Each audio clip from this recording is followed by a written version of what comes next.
Buenas noches, qué gusto poder saludarle, nuevamente invitándole a compartir, como lo hacemos habitualmente todos los sábados, esta media hora de charla, de conversación, de búsqueda de cosas que Dios tiene para nuestras vidas. Marcelo, qué bueno que nuevamente puedas estar con nosotros. Ahora que me dijeron que soy parte del staff ya oficial, me instalé.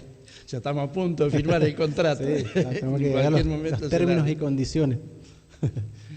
Qué bueno, qué bueno. Mira, en esta hora quisiera que pensemos un poco, yo diría, en el método que se implementó en el mundo para establecer la pena de muerte más cruel, o por lo menos entre las más crueles que se haya conocido en la historia de la humanidad. Me estoy refiriendo, por cierto, a la crucifixión, ¿no? Es probablemente la muerte más grotesca que se le podría dar a una persona, ya que se está exhibiendo, está mostrándose de una manera, a simple vista todos podían ver, mirá, allá está el que está siendo ejecutado por su crimen, por lo que merece, supuestamente, ¿no? Tenemos aquí una pequeña cruz, sí. Siempre tratamos de traer algo para ejemplificar. La cruz de Cristo era algo así, obviamente más grande, ¿no? Sí, pero esta era la manera de el Imperio Romano mostrar su autoridad, ¿no?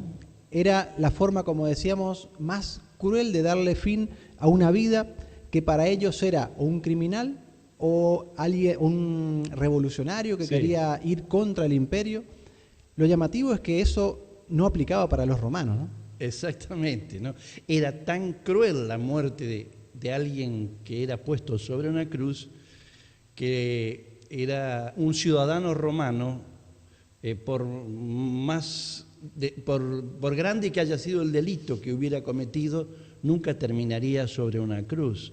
Pero sí, como vos decías, lo aplicaban para los sediciosos, para los que se levantaban contra el imperio, y generalmente crucificaban a la vera de los caminos a quienes provocaban alguna revuelta contra el imperio, como para que los que pasaran y vieran los crucificados, si estaban pensando levantarse contra el imperio, lo pensaran de nuevo, ¿no?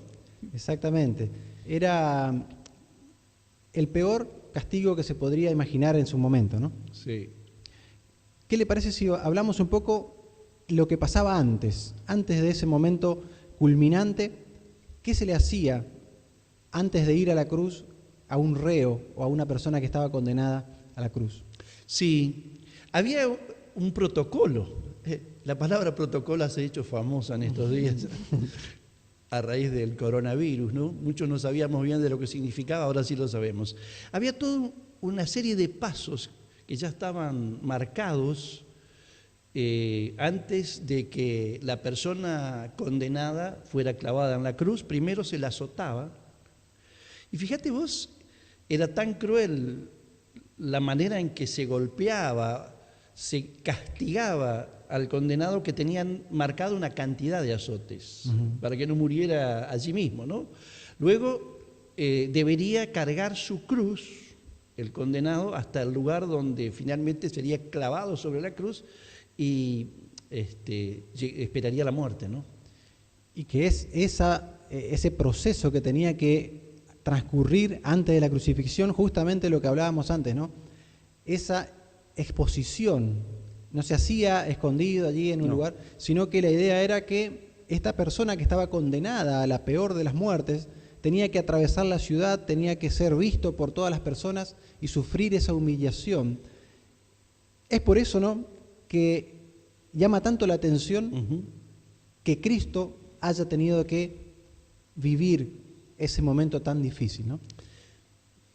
La gran pregunta, ¿no? ¿Por qué fue necesario que el Hijo de Dios terminara siendo clavado en una cruz?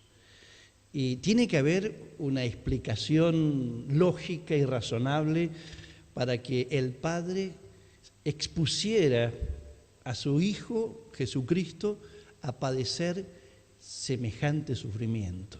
Semejante dolor.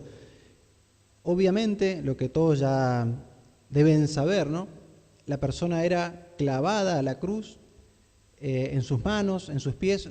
¿Dónde entraron esos clavos? ¿En las manos?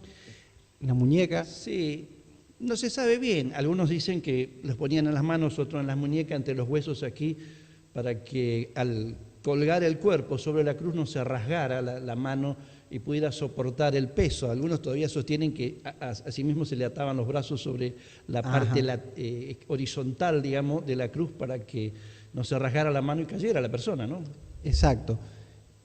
Es llamativo pensar que la mayoría de los casos de la muerte, aunque ya la persona ya había sido azotada y ya había perdido sangre y demás, generalmente la muerte era por asfixia, ¿no? Sí. Ya la persona, al estar colgando de los brazos, tenía aquí un lugar donde apoyar los pies. Por eso muchas veces, algo que no pasó en el caso de Jesús, se le quebraban las piernas, ¿no? Para acelerar ese proceso de asfixia.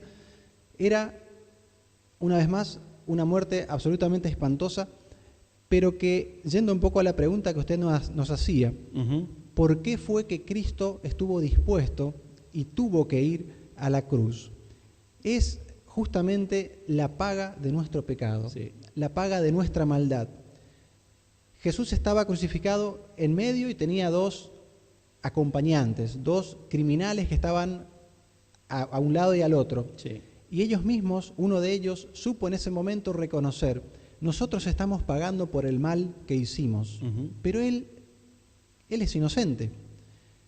Lo importante de entender que Cristo no estuvo allí ni por ser un revolucionario, ni por ser alguien que alteró la ley, sino por ser alguien que vino a ocupar nuestro lugar, ¿no? Exactamente. El apóstol San Pablo diría que desde la perspectiva humana, mirar la cruz de Cristo, así sin entender lo que había detrás en el pensamiento divino, es una locura. Le diría a los corintios, ¿no? Para los gentiles, para los judíos, dice, tropiezan en la cruz. ¿Por qué murió Jesús por nosotros si nosotros somos lo mejor del mundo? Ahora, para los gentiles dice que el Hijo de Dios tenga que morir, que un Dios tenga que morir en una cruz, era algo absolutamente fuera de lugar. Ahora, por eso, Marcelo, me parece imprescindible, fundamental, mirar la cruz desde la perspectiva de Dios. Es probablemente algo que los conocedores de la Biblia del momento también se preguntaran. Estaba escrito en el Nuevo Testamento, está registrado en Gálatas capítulo 3 y versículo 13, maldito el que cuelga de un madero. Sí. Y estaba profetizado que el Hijo de Dios iba a hacer maldición por ocupar nuestro lugar. Es justamente eso, ver desde la perspectiva de Dios. Para muchos era la cruz algo incomprensible, porque decían, ¿cómo Dios va a maldecir a su propio Hijo? En cambio, lo que vemos desde la perspectiva de Dios es: amo tanto a la humanidad que estoy dispuesto a entregar lo de mayor valor para atraer nuevamente la humanidad a mi corazón. Sin lugar a dudas. Y también, sumando a eso, el hombre pecó, desobedeció, se rebeló contra Dios, la raza humana. Es decir, quebrantó las leyes que Dios había establecido, las propuestas que Él le había dado al crearlo. Y para los seres humanos, muchas veces quebrar las leyes o ir en contra de lo que se ha establecido no nos trae mucho problema. Decimos, bueno, borrón y cuenta nueva. Delante de Dios las cosas no eran así. Alguien debía pagar. Alguien debía hacerse cargo, si podemos traerlo con una expresión nuestra, de los platos rotos. Lo lógico que los que tuviéramos que hacernos cargo de los platos rotos, de habernos rebelado contra Dios, éramos nosotros, los seres humanos, la raza humana. Pero allí está lo extraordinario de la visión de Dios. Dijo, yo los amo a los seres humanos y voy a establecer un plan, voy a idear un plan donde la culpa que pesa sobre ellos caiga sobre otros. Y allí aparece, como todo encaja, ¿no? Una palabra bíblica que tiene gran significado, que es la palabra redención, redimir. O redimir. Exacto, por más que nosotros quisiéramos ir a la cruz y pagar por nuestras propias culpas, sería imposible. Nadie puede salvar a alguien siendo también un culpable, ¿no? Exacto. Para que pudiéramos ir y salvar a un culpable necesitábamos un inocente, necesitamos a alguien que ocupe su lugar, y ese que ocupó nuestro lugar fue Cristo, ¿no? Dice la Biblia, por cuanto todos pecaron, están destituidos de disfrutar de la cercanía de Dios. Sí. Entonces vemos que en la cruz se podían reunir algo que nosotros hablábamos en otro programa, ¿no? Ese Dios que nos ama y ese Dios que es justo, en igual medida. La única manera de que Dios pudiera seguir amándonos y de que pudiera también seguir siendo ese Dios justo es que alguien pague la consecuencia de nuestro pecado. Y Jesús, en obediencia al Padre, pero también en amor a nosotros, estuvo dispuesto a subir a esa cruz. Lo que quisiera remarcar antes de ir al tema musical es que la cruz terminó estando así, vacía. Vemos muchas cruces todavía con el Jesús ahí clavado. Jesús no se quedó en la cruz. Jesús fue sepultado, pero resucitó al tercer día, y eso es donde nosotros fundamos nuestra fe hoy en día, ¿no? Exactamente. Hablar de la cruz de Jesús es un tema central del cristianismo y de la vida de Jesús. Podríamos tomarnos mucho tiempo para hacerlo. ¿Qué te parece si vamos a una pausa musical con Danilo Mortero? ¿Cómo no? Y volvemos.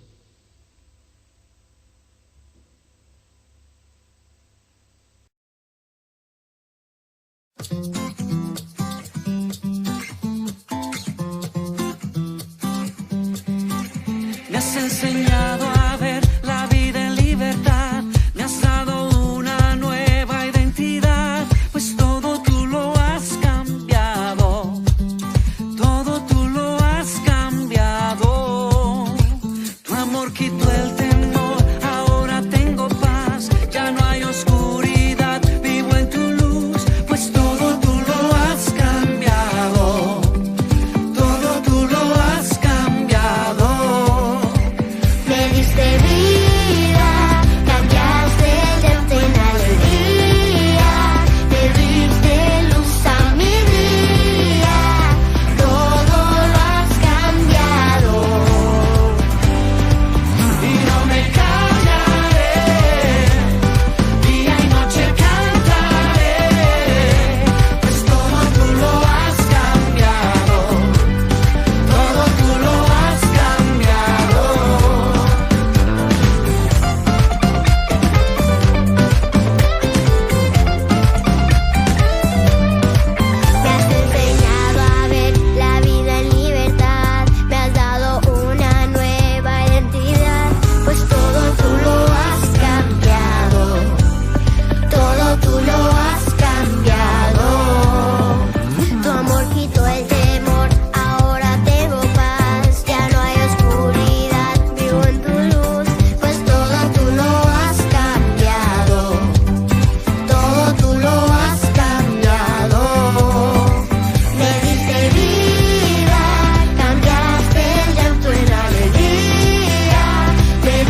Bueno, estamos de vuelta. Esta canción decía, todo tú lo has cambiado.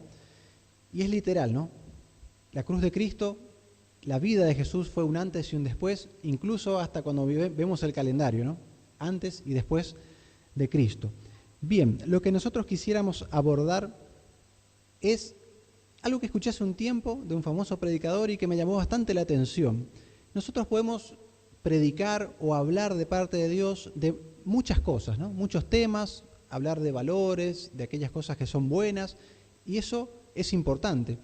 Lo que le llamó la atención a este predicador fue un planteamiento que alguien le hizo. Le dice, ¿qué tal si pudiéramos viajar en el tiempo y ir al 10 de septiembre del 2001? Un día antes del 11, el famoso 11 de septiembre, y pudieras tener la posibilidad de hablar con las personas que al otro día estarían allí en las torres. Decía, ¿de qué le hablarías? ¿Le hablarías de valores, de consejos, sobre cómo desarrollar allí tus sueños, tus cosas? Y esta persona tomó conciencia. Si yo no pudiera decirles que al otro día iba a ser el final de su vida, sin lugar a dudas de lo que yo le hablaría sería de esto, de la cruz de Cristo, ¿no? Sí. De la necesidad que tenemos de esta buena noticia. La cruz es la base del Evangelio, y el Evangelio significa buenas nuevas de salvación. Exactamente. Fíjate vos, y siguiendo con la idea de retroceder en el tiempo, ¿no? 700 años antes de que Jesús fuera a la cruz, el profeta Isaías escribiría, hablando precisamente de lo que sucedería, todos nosotros nos descarriamos como oveja, cada cual se apartó por sus caminos, mas el Señor cargó en él el pecado de todos nosotros. En esa ocasión, cuando dice cargó en él, Isaías me parece que no tenía ni idea de lo que se estaba anunciando, de quién era ese él. Nosotros, 2000 años de este lado de la cruz, sabemos quién es él. Lo cierto es que allí Dios cargó la condenación, el pecado, la muerte, el destino de perdición eterna sobre Jesucristo, para que nosotros hoy podamos presentarnos delante de Dios a través de esa cruz en libertad. Exactamente. Dice, todos nos descarriamos, me quedé con esa expresión. Sí. Por ahí alguien puede decir, pero yo tan descarriado no estoy, sí. Yo no soy tan pecador, no hacía falta semejante sacrificio.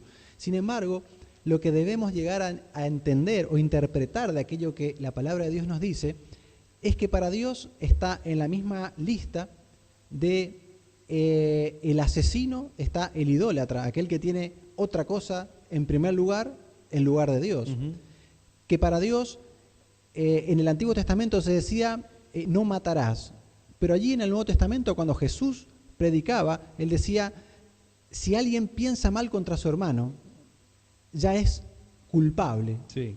O sea, a veces nosotros con nuestros pensamientos, y volvemos un poco a la definición de lo que es pecado, ¿no?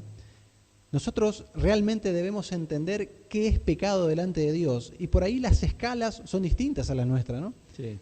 Usted sabrá, hace un tiempo, hace solo unos días atrás, se estaba hablando de si estaba bien o no, que porque robó, que porque mató, que sí. Tal vez podamos decir, yo ni maté ni robé, pero delante de Dios realmente somos culpables, aunque no lo hayamos hecho. Exactamente. Y lo cierto es que para acercarnos a Dios, para ser amigos de Dios, para establecer una relación personal con Dios, indefectiblemente el ser humano, cada ser humano, debe pasar primero por la cruz. Siempre me gusta decir esto, ¿no? La cruz de Jesús no fue una trampa, no fue algo en que Jesús quedó encerrado y lo agarraron y no pudo zafar, como solemos decir, de ese proceso, de esa condenación fraudulenta, por cierto, que vino sobre él. No. Estaba planeado por Dios que eso sucediera, porque Dios sabía que era la única manera que usted y que yo, y que todo ser humano podamos llegar ante su presencia de un Dios santo, 3 veces santo, dice la Biblia, sin nada que nos aleje. Todos, como usted decía, debemos pararnos frente a la cruz y tomar la decisión, ¿no? Hay un pasaje que me llama mucho la atención porque menciona justamente la decisión y menciona a la cruz. Está en Gálatas capítulo 2 y versículo 20 y dice: con Cristo estoy juntamente crucificado y ya no vivo yo, sino que Cristo vive en mí, y lo que vivo hoy lo vivo por la fe en el Hijo de Dios, lo vivo porque creo en Dios. Pablo, el autor de estas palabras, estaba seguro de que su salvación provenía de lo que pasó en esa cruz. Sí. Y estaba seguro de que si hay algo que ese semejante sacrificio merecía, era que él pasara a segundo plano y que le diera lugar en su vida a que Jesús tome las decisiones, a que Jesús sea el que pueda hablar, ese Jesús que pagó en esa cruz, murió, resucitó y se fue al cielo, pero que hoy puede estar vivo en nosotros, que hoy puede estar vivo a través de nosotros, ¿no? Podemos ser las manos de Jesús, los brazos de Jesús, la manera de ayudar, esas manos extendidas que siempre Jesús tenía, espera que seamos nosotros. Y de hecho, sí que Pablo cumplió con su parte, que no seamos menos, ¿no? Sí. Hay una expresión, en este caso también del apóstol Pablo, que siempre me llama la atención cuando la leo, que dice: yo no me jacto de nada, no me glorifico de nada, sino solamente de la cruz de nuestro Señor Jesucristo. Le escribió, creo que a los Corintios. Ahora, siempre me llama la atención porque Pablo era un hombre que había obtenido cosas muy importantes en la vida. Había logrado llegar a mucha gente con el Evangelio, había fundado muchísimas iglesias, era un hombre muy culto, muy preparado, tenía muchísimas cuestiones en su vida como ser humano, como para decir: mirá lo que logré, mirá lo que alcancé. Y él dice: cuando yo pongo todos mis logros, todos mis títulos, todas las cosas buenas que logré en la vida, al lado de lo que Jesucristo logró por mí en la cruz, esto no tiene ningún valor.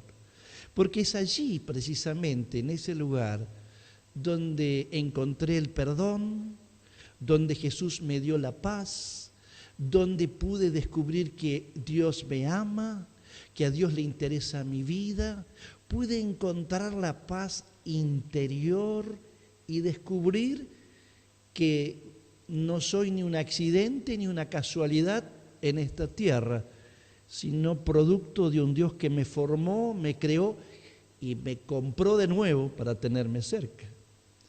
Exactamente, yo creo que, bien dijo usted, Pablo era alguien que había alcanzado académicamente muchas cosas, había alcanzado prestigio, una posición, y aún después de ser un servidor de Cristo había alcanzado a ser un apóstol que extendió la palabra como pocos.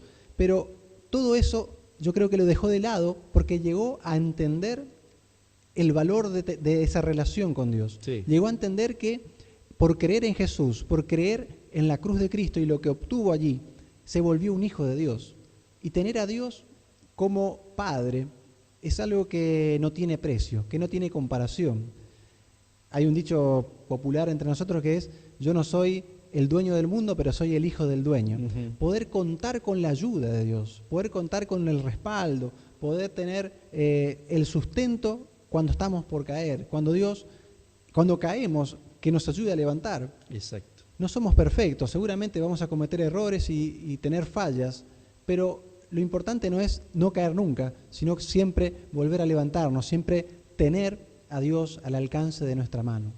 Sí, y no queremos irnos en esta hora sin mencionarle que es absolutamente posible hoy estar delante de la cruz de Jesucristo.